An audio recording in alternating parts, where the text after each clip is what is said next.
হিমঘরের ভিতরে গাড়ি কীভাবে খালি হয় আজকে দেখাবো তোমাদেরকে। দেখো এই দেখো এদিকে কতগুলো গাড়ি, এই দেখো দেখো এদিকে কতগুলো গাড়ি। আর এইটা হলো শেড, হিমঘরের শেড। এদিক থেকে এইদিক পর্যন্ত দেখো, এই দেখো গাড়ি খালি হইতেছে এদিকে। ওই দিক থেকে গাড়ি টোকেন নাম্বার দেওয়া আছে, তো ওই দিক থেকে গাড়িগুলো পাঠাবে,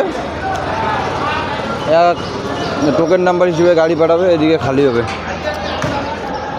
এই দেখো এদিকে খালি হবে, খালি করবে এখন। দেখো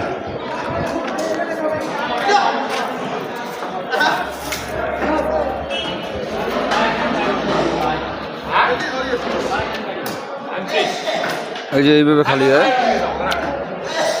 সব লোক দিয়ে খালি হয় গাড়ি। এই যে ভিতরে দেখো, এই যে দাদা ভাইকে দেখো,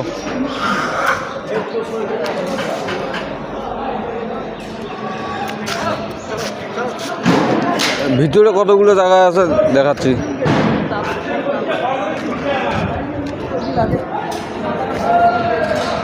এদিকে গাড়ি লাগানো আছে, খালি হইতেছে। এই দেখো টলির উপরে চড়ছে,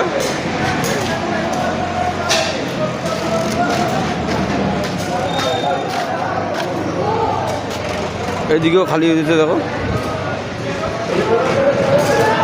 এইখান থেকে এই শেডের ভিতরে ঢুকবে, আগে এই শেডের ভিতরে ঢুকবে, এগুলো শেডের ভিতরে ঢুকবে। এই যে